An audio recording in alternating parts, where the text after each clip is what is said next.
le prix Audiberti, prix littéraire Jacques Audiberti, a été créé en 1989. Il récompense un écrivain dont l'œuvre est en résonance avec l'œuvre de Jacques Audiberti et en lien avec la Méditerranée. Il est décerné par un jury extrêmement prestigieux qui est présidé, on l'applaudit, par Didier Van Kovler.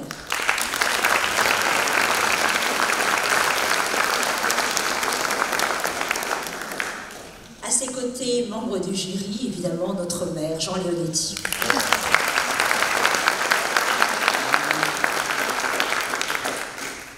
Aurélie de Gubernatis, écrivaine. Christian Autier, journaliste, écrivain. Pierre Joannon, écrivain, historien. Il est le fondateur du prix Audiberti. Il a été son secrétaire pendant quelques années. Et puis Étienne de Montetti, écrivain, journaliste, directeur du Figaro littéraire.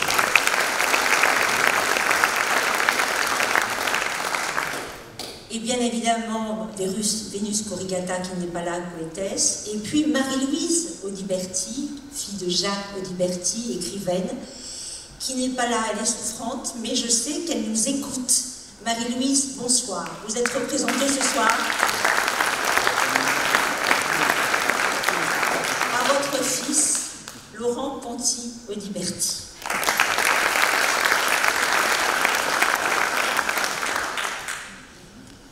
Il est également membre de l'association des Amis de Jacques Audiberti, et je salue sa vice-présidente Géraldine Audiberti, nièce de Madame Audiberti, qui est là.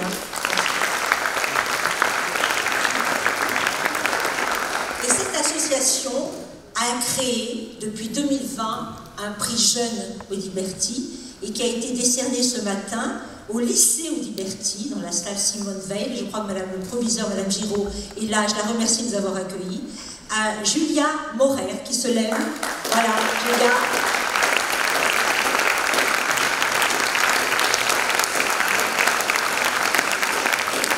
Julia a écrit un très beau texte qui s'appelle Enseigner. Et c'est un texte absolument magnifique. Elle est étudiante en littérature. Et son mémoire est sur les amours contrariés, inspirés de Madame de Lafayette. Bravo, Julia.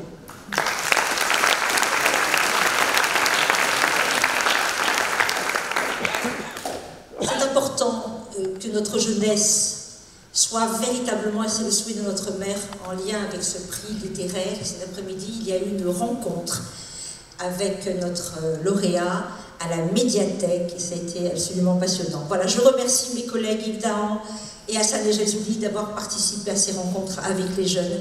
Ça a été un moment extrêmement important, enrichissant. Il est officier de la Légion d'honneur, officier dans l'Ordre national du mérite, commandant des arts et lettres. Il a été reçu en 1997 à l'Académie française. Son premier roman, La fuite en Pologne, 1974. Son dernier roman, La maîtresse italienne, en 2024. 50 ans de carrière d'écrivain. 50 ans aussi d'essai en qualité de journaliste. Il est issu d'une famille de peintres liés à l'impressionnisme. 50 ans de carrière et en même temps il se dit être un éternel adolescent. Je vous remercie d'accueillir et d'applaudir notre lauréat 2024, Jean-Marie Rouard.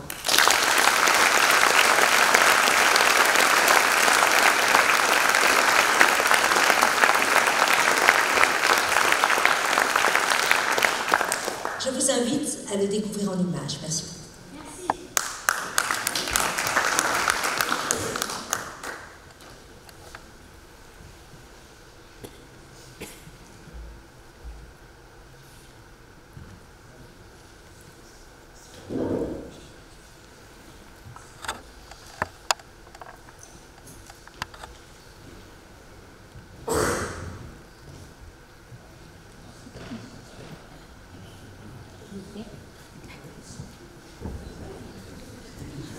Académicien Jean-Marie Rouard, qui célébrera cette année ses 50 ans de parution, avec une quarantaine de titres qui sont des romans, des essais, beaucoup de récits autobiographiques.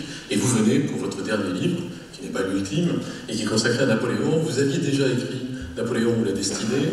Vous y revenez cette fois-ci avec l'épisode de l'île d'Elbe, des 300 jours sur l'île d'Elbe avant l'envolée vers les 100 jours. C'est une magnifique évocation donc, de cet exil de Napoléon. Et c'est aussi un récit romanesque peuplé d'intrigues amoureuses. C'est aussi un voyage à travers l'Europe, à Paris avec Louis XVIII, à Livourne et à Florence, à Naples avec Murat, et beaucoup autour du congrès de Vienne, et vous en parlerez tout à l'heure. Alors la question que j'ai envie de vous poser, c'est pourquoi ce livre et surtout pourquoi aujourd'hui cet épisode de la vie de Napoléon? Vous savez, c'est très difficile de savoir pourquoi on a écrit un livre. Ce qu'il y a de sûr, c'est que depuis toujours, j'avais envie d'écrire des livres. Voilà, j'avais ça dans le sang. Et d'ailleurs, la première fois que j'ai écrit un livre, à 20 ans, il a été refusé par 13 éditeurs. Et le pire, c'est que c'était un livre très mauvais. Mais c'était un désir d'écrire et accessoirement d'être publié. Parce que je crois qu'il n'y a pas de livre qui existe qui n'est pas publié.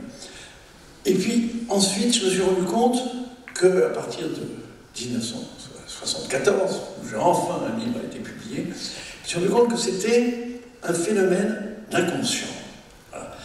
Il y a un sujet qui vous plaît et il va mûrir dans votre inconscient et à un moment, il est mûr. Et c'est la fameuse phrase, vous savez, de ce que disait, je crois que c'était Racine ou Corneille, ma tragédie est faite, je n'ai plus qu'à l'écrire. Bon, ben c'est la même chose pour les romans, c'est dans l'inconscient. C'est très étrange, il y a un travail dans l'inconscient. Alors, votre question, pourquoi est-ce que j'ai écrit La maîtresse italienne? C'est parce que quand j'ai fait cette biographie, enfin une biographie très littéraire, et pas romancée, mais personnelle de Napoléon, tellement personnelle, vous savez que c'était sur les échecs de Napoléon, que Jean Lormesson avait fait un article dans le Figaro Magazine. Il avait dit, c'est pas une biographie, c'est une autobiographie.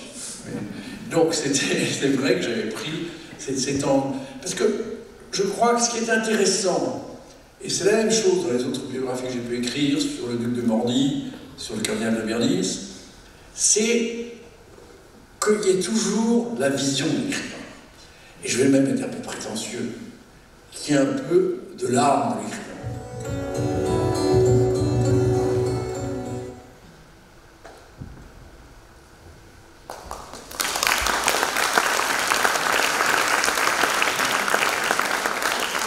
Le président du jury, Didier Bancovler.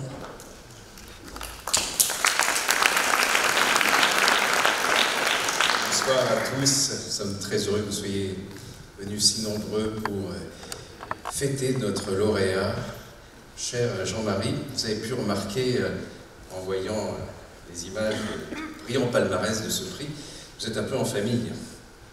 Il y a eu avant vous personnes qui ont compté dans votre vie d'écrivain, qui ont été des personnes admirées, des amis, et ceux que j'ai connus, vous appréciez énormément. Je pense bien sûr à Michel Déon, l'âme de ce prix. Je pense à Félicien Marceau, je pense bien sûr à Jean d'Ormesson, et à qui vous avez consacré un magnifique dictionnaire amoureux qui est une œuvre d'amitié et de transmission. On a l'impression vraiment, alors je l'ai un peu connu, mais pour ceux qui découvrent Jean à travers cette œuvre, sa vie et votre regard, parce que c'est vrai qu'un dictionnaire amoureux d'un être humain, là aussi, il faut qu'il y ait le regard de l'écrivain, sinon quel intérêt.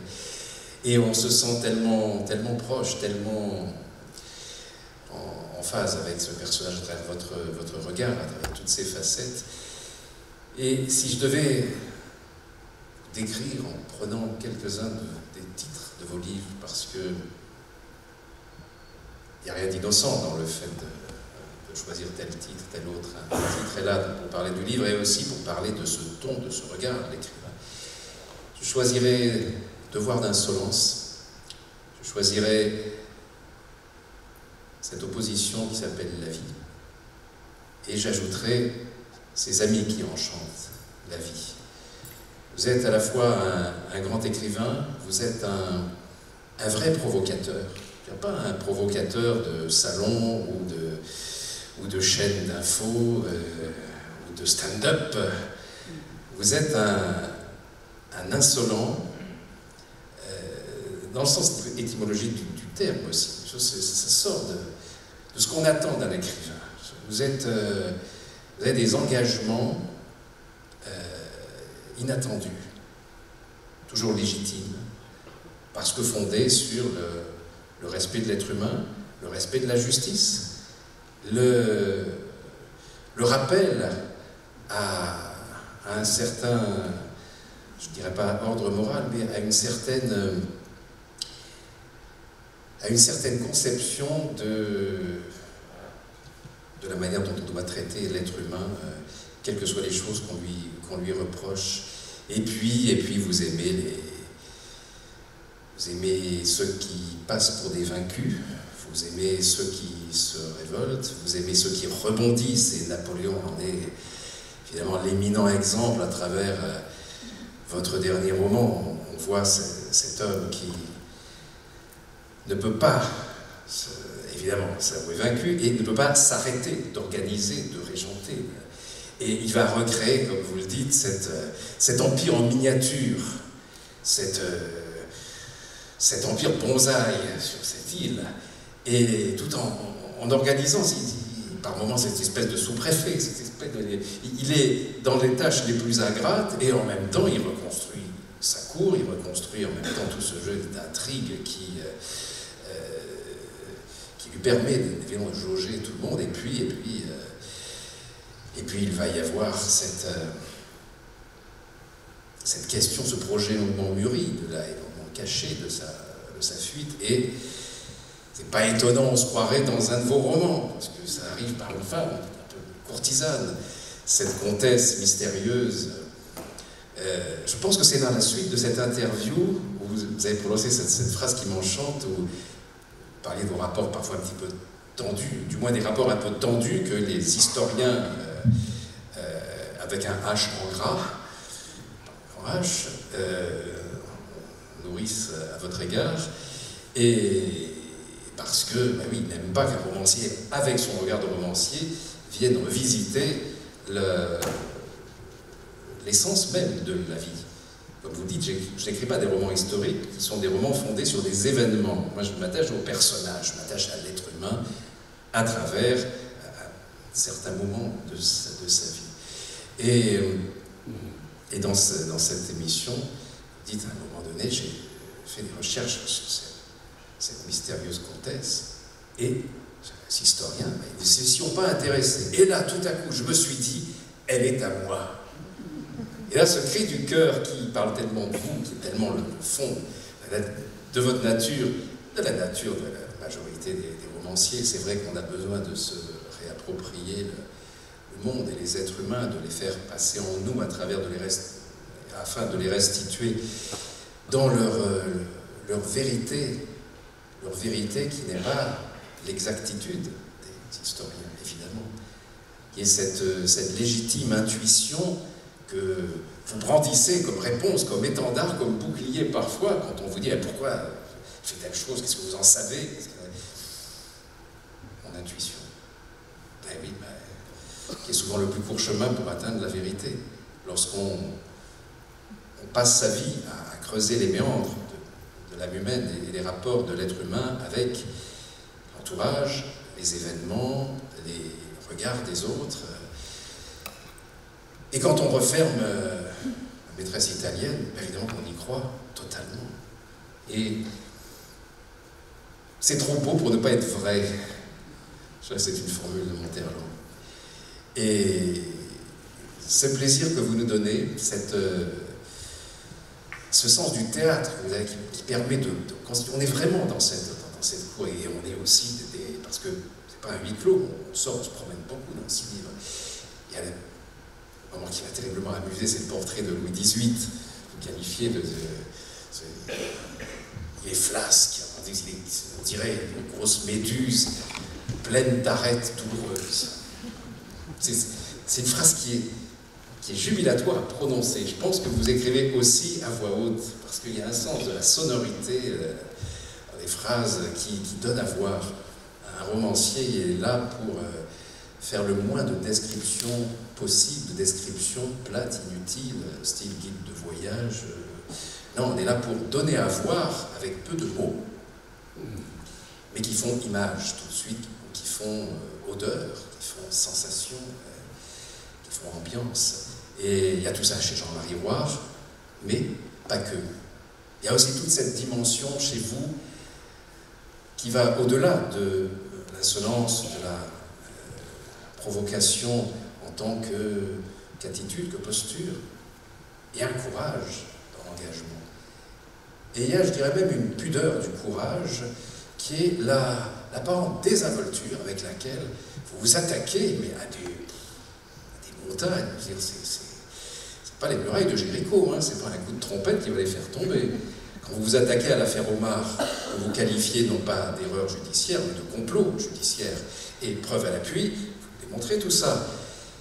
Et vous allez... il y a pas d'écrivains qui sont engagés là-dessus pour réparer une erreur judiciaire ou pire. Il y a bien sûr Émile Zola. Et comme Émile Zola, vous allez être condamné. Être condamné pour diffamation à payer une lourde somme. Et voilà, ça c'est tout...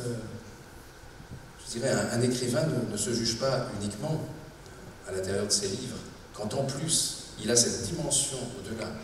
Et puis une dimension qui n'est pas contradictoire avec l'œuvre, parce que, on en discutait tout à l'heure, pourquoi spontanément, quand Jean-Marie Roire m'a parlé de son action en faveur d'Omar Haddad, je l'ai suivi pour des raisons littéraires. Je ne connaissais pas le dossier, j'avais entendu le fait divers, mais le fait même, en tant que romancier, imaginez qu'une femme, dans l'état où elle est, a assez de force pour écrire sur le mur le nom de son assassin, elle ne va pas le conjuguer au passé. C'est-à-dire, Omar m'a tué. Elle ne va pas se conjuguer elle-même dans sa version posthume. Donc l'emploi de ce temps paraît totalement faux. On ne parle pas de la faute d'orthographe exprès pour accuser le Marocain, parce qu'on en est là. Mais si vous voulez, cette intuition, cette légitime, qui devient une légitime conviction très vite, elle est d'ordre littéraire. Et la littérature doit parfois sortir de ses livres pour essayer de réparer des injustices. Et puis vous êtes engagé aussi, on le sait peut-être moins, en faveur de Gabrielle Russier, cette femme condamnée pour ses amours avec un de ses élèves. Et puis aussi pour Françoise Sagan, que vous avez soutenue quand elle était poursuivie par le fisc, et cette formule, je trouvais patente. Françoise Sagan doit beaucoup d'argent à l'État, mais l'État lui doit peut-être encore beaucoup plus en termes de prestige, de rayonnement, d'image et de douceur de vivre. Eh oui. Il y a chez Jean-Marie Roire l'insolence, la provocation, le courage et cette douceur de vivre qui demande à être partagée. Il y a du boulot dans le monde actuel.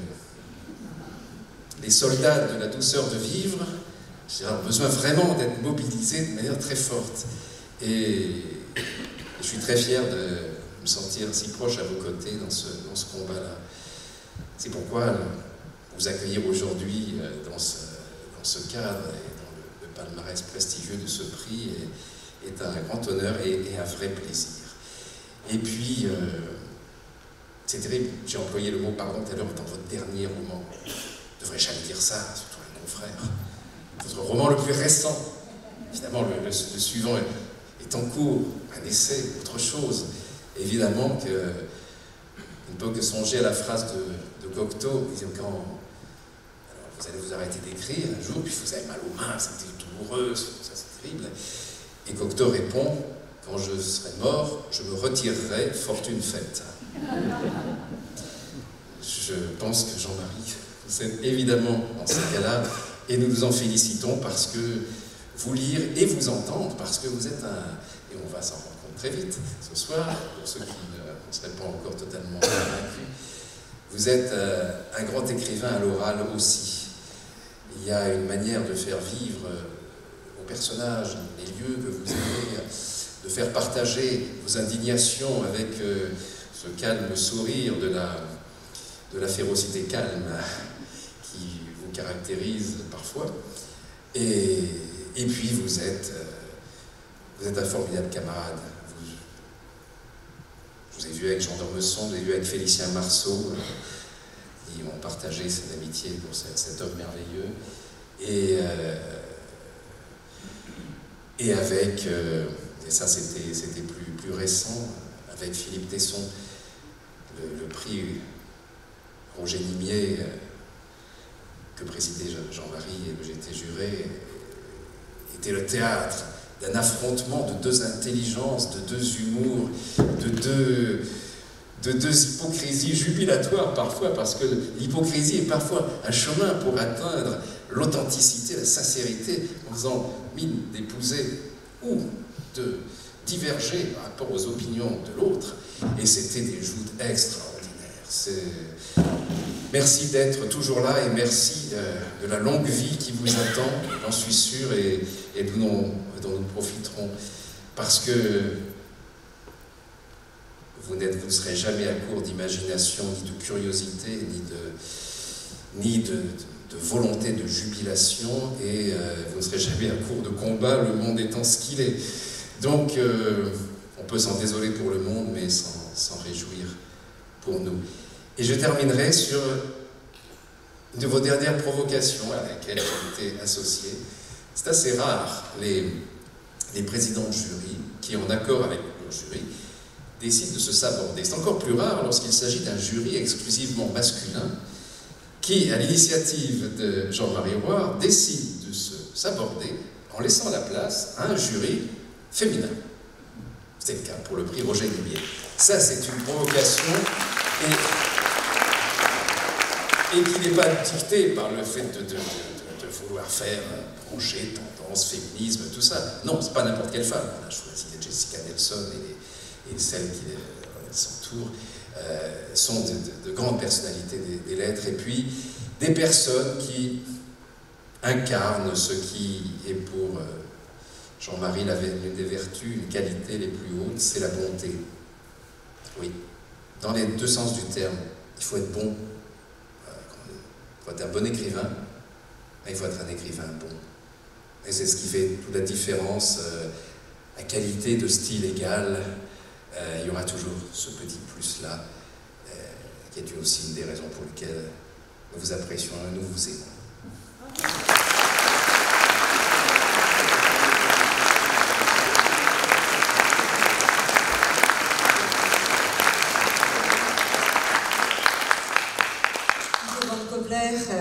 Nous a rappelé que nous étions dans un très joli cadre, ce magnifique auditorium, et je voudrais remercier son directeur artistique, le merveilleux Noël Bianchini, que je vous remercie d'applaudir. Il nous a présenté hier une magnifique saison musicale, et je voudrais aussi saluer la fée de ce conservatoire, Maggie Blasi, ma chère collègue.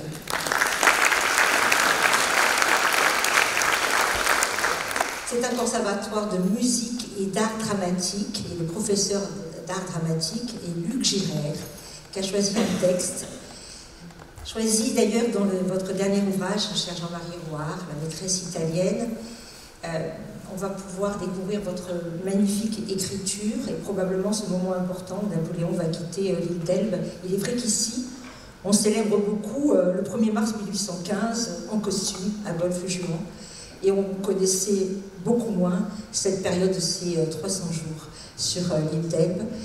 Et pour écouter ce magnifique texte de la maîtresse italienne, Battiste Di Maggio, qui est élève du conservatoire, et vous le connaissez parce qu'il a joué un merveilleux Cyrano dans Cyrano Junior. Voilà, on l'applaudit. Battiste Di Maggio.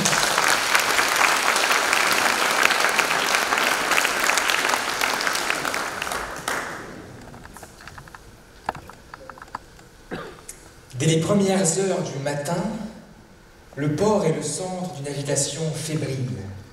On embarque des vivres, on charge les felouques pleines à rabord de matériel militaire. Des piles de bagages encombrent les quais. Des paniers d'osier brillent dans le soleil.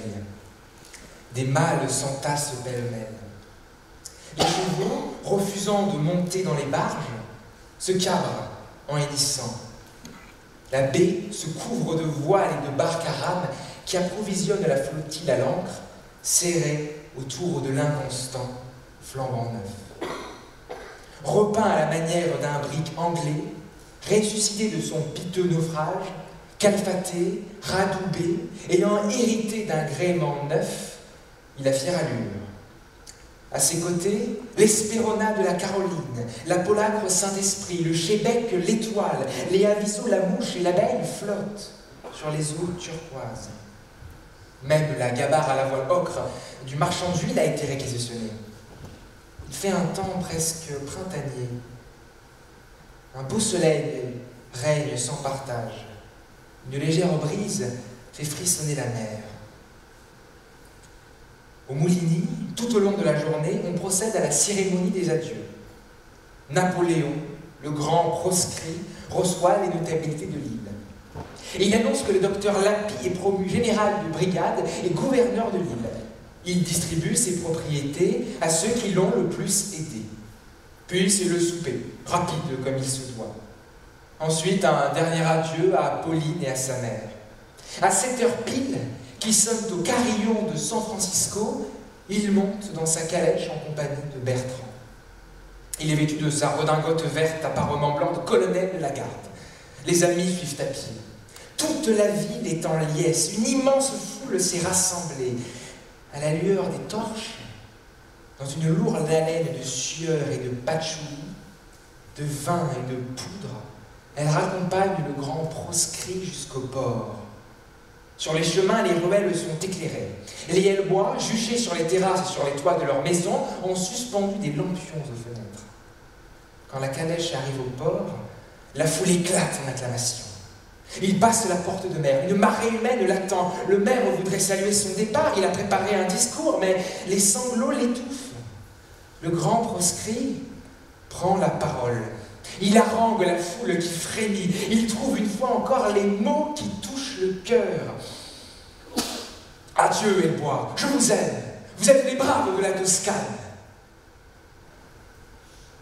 Tout le monde fond en larmes. Il embarque sur un canot qui, au milieu d'une formidable clameur, file vers l'inconstant qui brille de tous ses feux. Les matelots l'acclament à leur tour. Un coup de canon annonce le départ du brick. L'inconstant, toute voile dehors, glisse doucement dans la nuit. Sur la dunette, il donne ses ordres à Chetard, le nouveau capitaine. Sur la carte marine dépliée sur le rouf, il désigne un point. Golfe Juan. La destination mystérieuse est enfin révélée. Ce sera la France.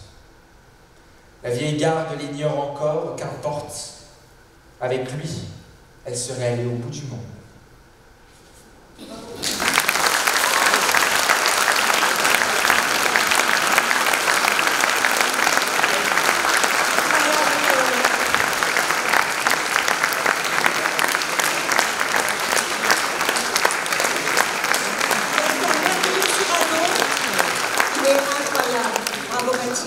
Et maintenant, Monsieur le ministre, notre maire, Jean Leonetti.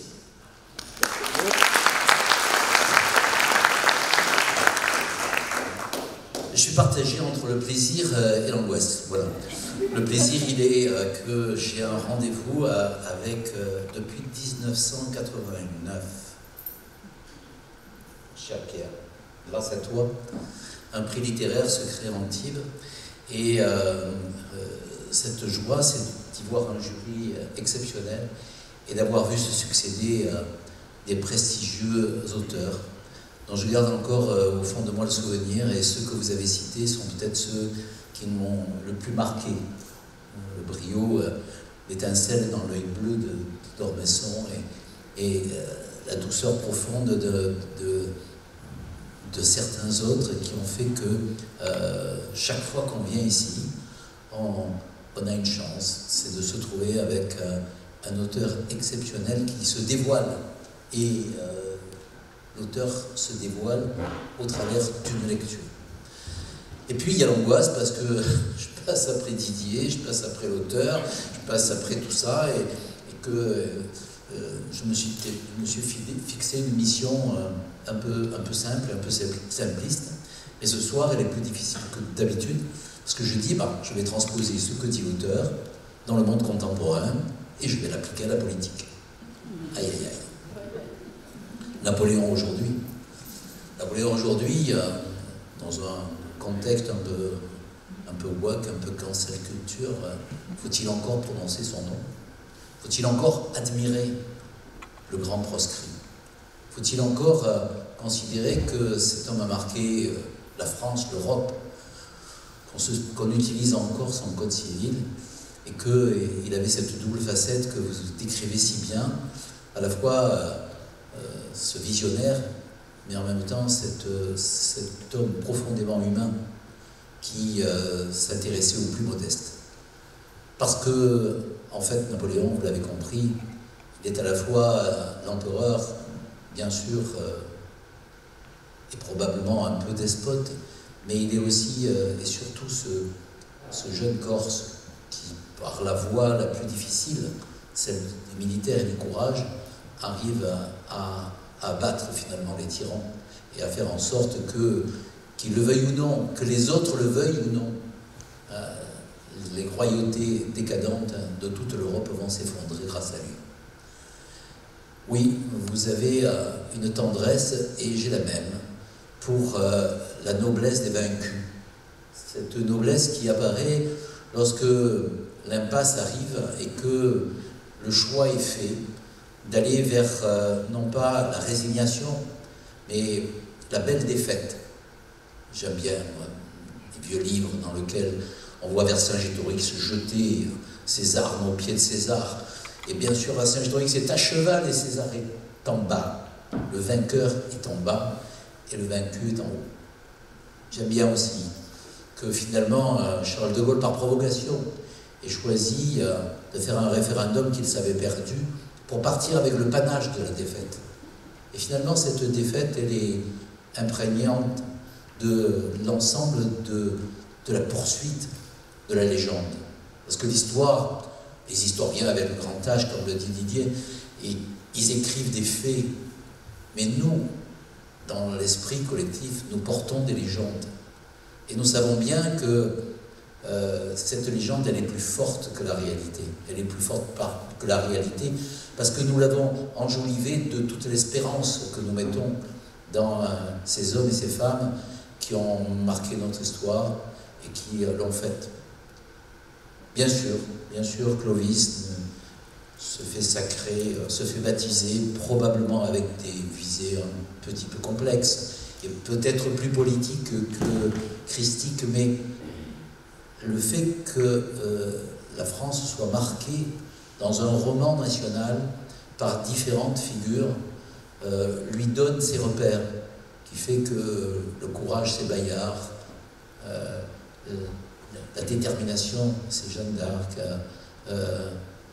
la réunification, l'unification, c'est Clovis. Et Napoléon est par-dessus tous les autres dans cette légende que nous nous racontons et que nous avons au fond de nous. Vous avez même, suprême délicatesse, décidé d'aller vivre en Corse, de temps en temps, au Cap Corse, en regardant l'île d'Elbe de loin, ce qui montre votre attachement, non pas à ce que vous dites, mais votre attachement à ce que vous êtes, et à cette volonté de défendre les faibles. Oui, Napoléon est faible. Il est faible quand il est à l'île d'Elbe, il est faible quand il revient. Et l'autre élément qui apparaît dans votre œuvre, c'est cette notion de destin, de destinée. Voilà. Il y a ceux qui croient à leur destin et leur destinée, et il y a ceux qui existent. Voilà. Une existence, c'est pas une vie.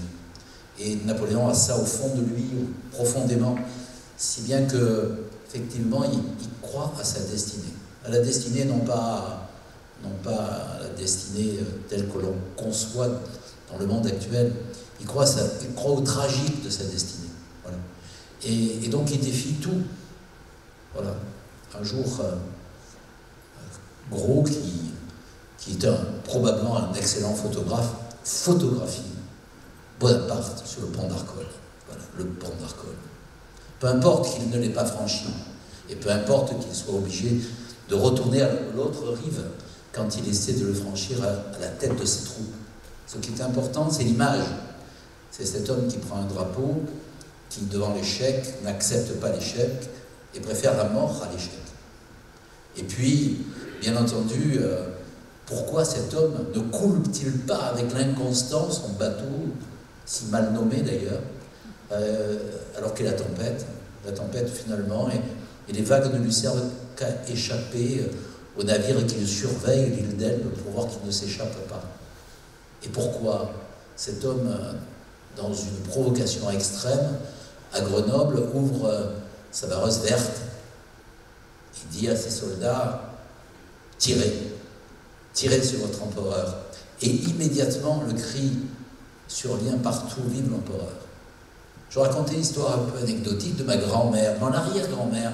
Mon arrière-grand-mère était corse, bien sûr, et un jour on l'amène à l'opéra, parce que mon grand-père l'amène un jour au théâtre pour voir l'Aiglon. Je ne sais pas si vous avez vu un jour l'Aiglon d'Edmond Rostand, dans lequel il y a le grognard sacrificiel, il y a toute la marche christique de l'empereur, et à la fin, bien entendu, les gens applaudissent la pièce, et mon arrière-grand-mère, comme me le raconte mon grand-père, se lève et crie « Vive l'empereur !» Vive l'empereur, plusieurs générations après, ça veut dire qu'il y a des hommes qui sont capables de marquer par leur destinée, par leur audace, par leur volonté de se perdre pour rester dans l'histoire, de faire en sorte qu'ils ne sont pas dans l'histoire, ils sont dans la légende et dans le roman national. Et puis, bien sûr, dans cette faiblesse, dans cette destinée, il y a une constante. Cette constante, c'est l'amour. Voilà. L'amour, est-ce qu'on peut, aujourd'hui, je me garderai bien de le faire en public, essayer de trouver une comparaison entre les amours de Napoléon et les amours de tel dirigeant français, présent, passé, non, surtout pas. Surtout pas. D'abord parce que il suffirait qu'on prononce un nom, qu'on évoque une histoire pour que je sois agressé immédiatement de complot, de MeToo ou de je ne sais quoi. Donc je ne dirais rien. Voilà, je ne sais rien d'ailleurs. Dominique Perben, qui a été garde des Sceaux, ne sait rien sur ces affaires. Et pourtant, l'amour existe. L'amour existe, y compris l'amour que Napoléon a finalement, à la fois pour la belle polonaise, et puis un amour différent, probablement, vis-à-vis de la famille des Habsbourg. Voilà. Elle ne viendra pas. Sa femme ne viendra pas.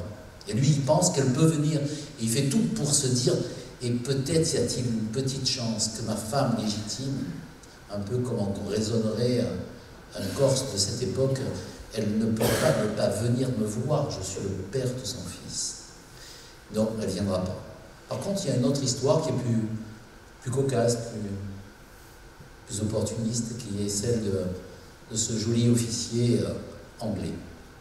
Bon, bien sûr, quand on aime Napoléon, on a une petite aversion pour l'anglais. Mais là, celui-là, il est blessé, il a souffert de voir la guerre dans son horreur, et il tombe amoureux de la belle italienne.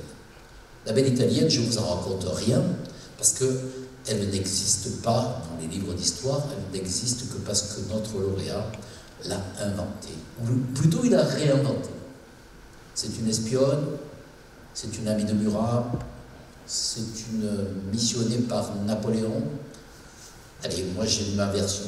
Voilà. C'est simplement une amoureuse. Voilà. Une amoureuse qui tombe amoureuse de notre personnage amoureux. Et dans ce climat de douce séduction, eh bien, l'anglais ne pense plus qu'à elle. C'est l'amour-passion. C'est plus la mode. Voilà, ça l'a été, ça l'est plus. Voilà. Eros est mort. Maintenant, on est dans la raison, la distanciation. Mais à cette époque-là, effectivement, on aime avec passion, on aime jusqu'à mourir. Eros et Thanatos flirtent ensemble en permanence. Et donc, dans cet Eros un peu particulier, il ne résiste à rien. Et il ne résiste surtout pas quand on lui dit « elle vous attend ». La 4e nuit est fatale au pauvre Anglais et elle est l'opportunité pour Napoléon de prendre le bateau et de s'enfuir. Bien, je trouve que dans le roman, il y a romantique, il y a romanesque, il y a romantisme.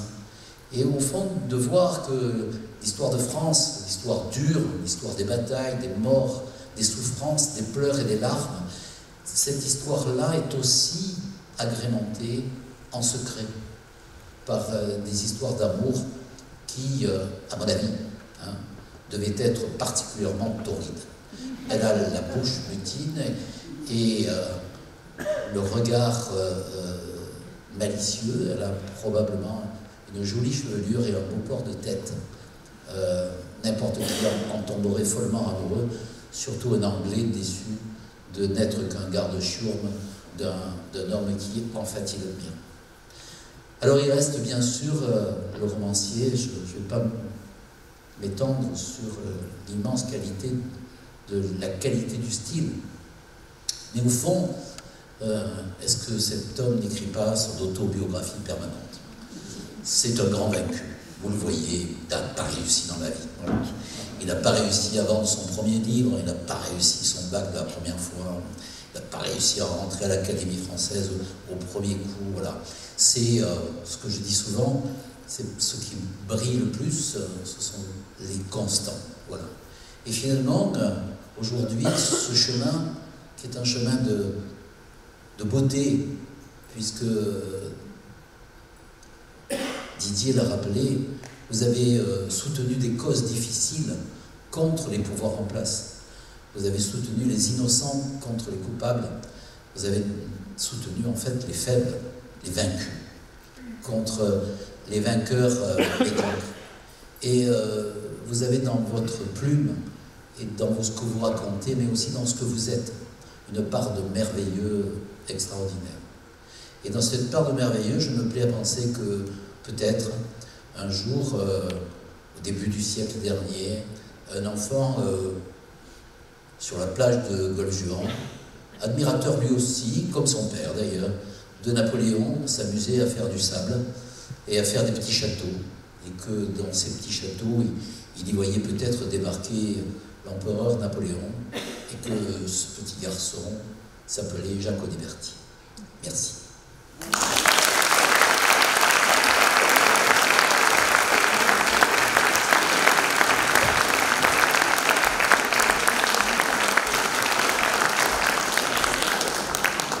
Après donc le moment solennel dans lequel je vais avoir l'immense honneur avec l'ensemble du jury. Parce que, vous l'avez compris, je suis membre du jury et je dis oui.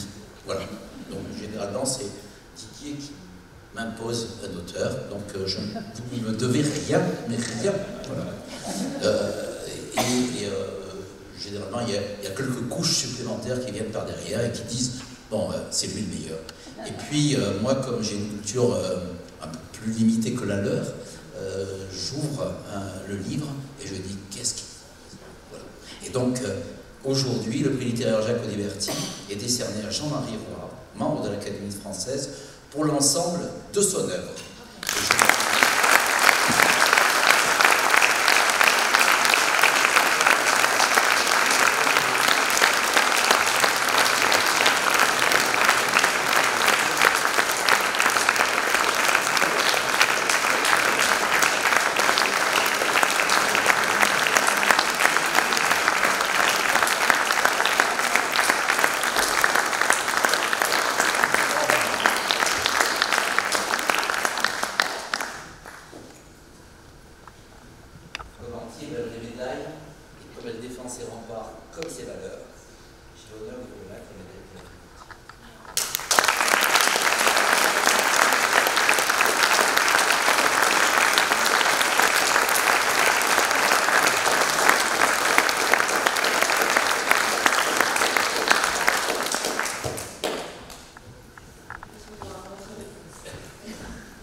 dit,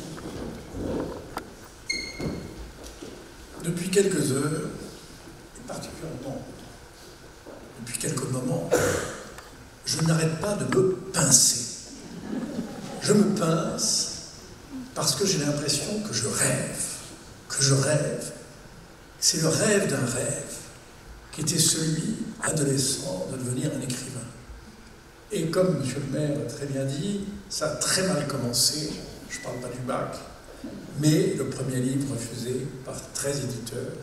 Et pire, ce roman était très mauvais, ce qui annonçait mal une vie d'écrivain. Et donc, c'est vrai que, en vous écoutant, je pensais à l'abîme que j'avais frôlé, qui aurait été de ne jamais pouvoir écrire et de ne jamais avoir de livre publié. Ça aurait été quelque chose qui, je crois, m'aurait empêché de vivre, parce que cette vie littéraire m'a permis d'exprimer un certain nombre de choses qui m'ont sauvé la vie. Alors, après m'être pincé, je pense à tous ceux auxquels je dois d'être aujourd'hui parmi vous. Bien entendu, d'abord à Jacques Oliberti lui-même, avec lequel je me sens en lien, parce que, vous savez, moi j'ai tâté un peu du théâtre, mais en amateur. D'ailleurs, il n'a tenu à rien que je sois un auteur posthume, un dramaturge posthume. C'est par miracle que, suivant les traces de Didier von Kovlart, qui lui a été joué très souvent, j'ai réussi à connaître la joie d'avoir des œuvres montées au théâtre. Mais je dois dire, je dois remercier également le jury formidable qui est composé d'écrivains que j'admire, qui vraiment a eu la gentillesse. Je ne lui fais qu'un reproche. Il aurait pu quand même me donner le prix Oliberti jeune. Et je suis un peu jaloux de voir cette charmante jeune fille qui m'a volé, au fond, ce à quoi je tiens le plus, c'est la jeunesse. Et donc, vraiment, c'est une petite réserve. Mais comme il n'y avait pas de prix vieillesse, je pense que... Enfin, donc, je suis resté très jeune. Donc, je voudrais remercier vraiment ce jury formidable, la municipalité, le maire, qui est brillantissime. Mais j'ai l'impression, à l'Académie, je ne rencontre pas des calibres.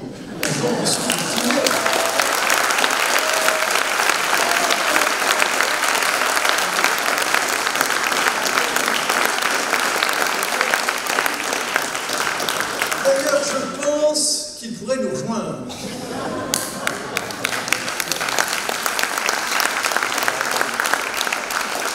Et moi, qui ai accueilli un homme très brillant, mais peut-être pas tout aussi brillant, qui était Valéry Giscard d'Estaing, je pourrais l'accueillir à mon tour, et ça serait une grande joie, et en même temps, ça serait formidable, parce qu'il y a non seulement un homme brillantissime, mais il y a aussi toute une œuvre, et d'avoir créé ce prix littéraire, c'est vraiment, ça fait partie, vous savez, c'est très important, parce qu'il y a les écrivains, certes, mais il y a aussi ceux qui les aiment.